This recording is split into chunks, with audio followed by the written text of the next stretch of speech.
안녕하세요 민글라바 저로 디 topic 2에 뭐노 topic 2 သမားလေးတွေအတွက်ဒီတစ်ခေါက် grammar ကကြတော့ကျွန်တော်တို့ဒီ annanende ဆိုတဲ့ grammar လေးပေါ့နော်အဲ့တော့အဲ့လေးကိုဆက်ပြောပြသွားမှာဖြစ်ပါတယ်ကျွန်တော်တို့ annanende okay အဲ့တော့အရင် grammar တွေတုန်းကကြတော့ကျွန်တော်တို့ action ဘက်လား quality ဘက်လားဒါခွဲစရာမလိုတဲ့ grammar လေးတွေပေါ့နော်ဒါပေမဲ့ဒီ grammar ကြတော့ကျွန်တော်တို့ quality ဘက်လား action ဘက်လားဆိုပြီးတော့ခွဲရတဲ့အနေအထားမှာရှိနေတယ်ပေါ့နော်အဲ့တော့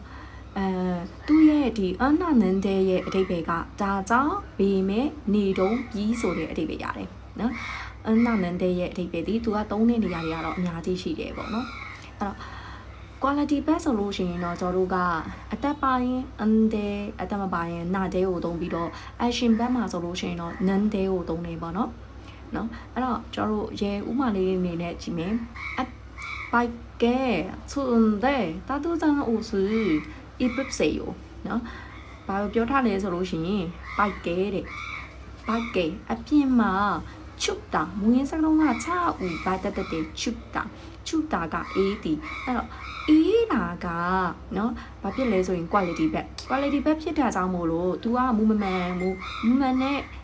စလုံးကိုကျွန်တော်တို့အော်ရဲ့ပြောင်းမယ်အဲ့တော့ဘာပြုတ်ဦးကြံဖြစ်မယ်ဘာပြုတ်ဦးကြံဖြစ်လိုက်တဲ့ကြောင့်မို့လို့နော်တက်ပါလားမပါတော့ဘူးဖြစ်သွားတဲ့ကြောင့်မို့လို့နာတက်တဲကိုတော့မယ်ချွန်းတဲ့အေးတာကြောင့်မို့လို့တာตึกထားတာဆိုနွေးထွေးတီဆိုတဲ့အဓိပ္ပာယ်ဖြစ်တယ်နော်နွေးထွေးတဲ့အင်ကြီးအဝတ်ဆိုလို့ရှိရင်တော့အိုးစားတက်တဲ့အုပ်ဆိုအဝတ်အစားနော်အဲ့တော့နွေးတဲ့အင်ကြီးဆိုအနွေးတဲ့ကိုနော်တာတက်တန်အုပ်စုအီဘုစေယပေါ့နော်အနွေးတဲ့ကိုဝတ်ထားပါဆိုတဲ့အဓိပ္ပာယ်ပြန်ပြောမယ်နော်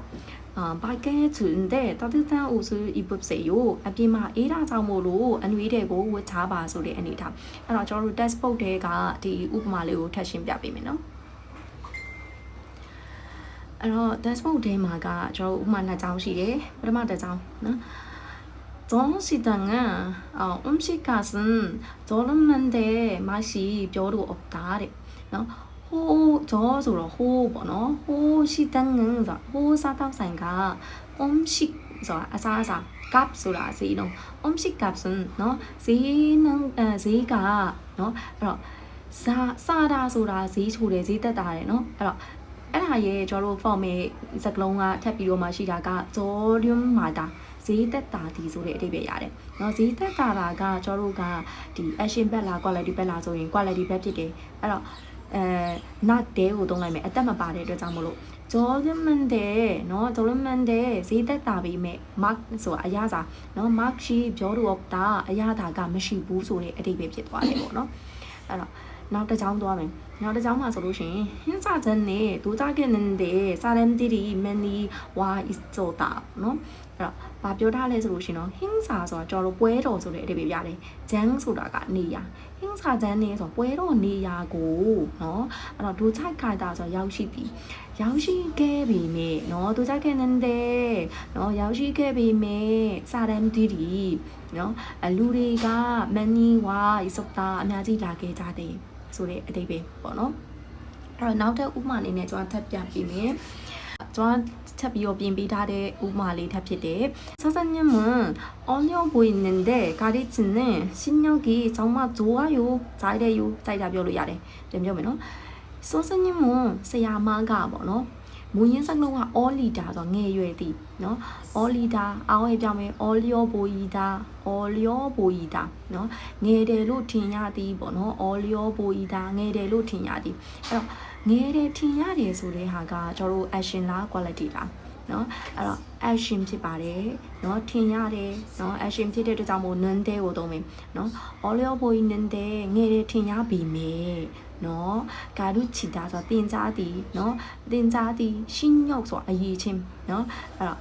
ဂျုတ်တာကောင်းသည်ကိုကျွန်တော်တို့ဂျိုင်းတဲ့ယူတော်တယ်လို့လည်းပြောလို့ရတယ်နော်ကာရုချီနဲ့ရှင်းရောက်ကြီးကြောင်းမှဂျိုးရယူဂျိုင်းတဲ့ယူနော်တင်ကြားတဲ့တင်ကြားရေးမှာတော့တကယ်တော်ပါတယ်ပေါ့နော်တကယ်တော်ပါတယ်ဒီလိုမျိုးလေးပေါ့နော်အဲ့တော့ annanende ဆိုတဲ့ဟာကိုကျွန်တော်တို့အခြေအနေတစ်ခုကိုပြောပြီးနောက်အခြေအနေတစ်ခုစန့်ကျင်တဲ့သဘောထပ်တိုးပြောတဲ့အခါမှာသုံးတယ်။မှာဆိုရင်ဂါရီဂျင်းနေရှိညော့ကီဂျုပ်တာတင်ကြားတဲ့အရေးချင်းကတော်တယ်ဆိုတဲ့အနေထားနော်။အဲ့တော့ကျွန်တော်တို့ဒီနားမှာဂျိုးအာယိုဂျားတဲ့ယိုစိုက်တာသုံးလို့ရတယ်နော်။ အနည်းဆုံးပြန်ပြောရမယ်ဆိုလို့ရှိရင်တော့ကျွန်တော်တို့ grammar ဒီquality ဘက်နဲ့လည်းသုံးတယ် action ဘက်နဲ့လည်းသုံးတယ်အနာနန်တဲ့ပေါ့နော်အနာနန်တဲ့ဆိုတဲ့ဒါ grammar ရဲ့အဓိပ္ပာယ်ကဒါကြောင့်ပြီးမဲ့နေတုံးပြီးဆိုတဲ့အဓိပ္ပာယ်လေးဖြစ်ပါတယ်အဲ့တော့ဒီ grammar ကိုเนาะကျွန်တော်တို့ကနံပါတ်3ခုမြောက်မှာပေါ့နော်အနာနန်တဲ့ဆိုတဲ့ grammar လေးဖြစ်ပါတယ်အဲ့တော့ဒီ grammar လေးကိုရတော့မယ်လို့ထင်ပါတယ်အားလုံးပဲအဆင်ပြေကြပါစေအညော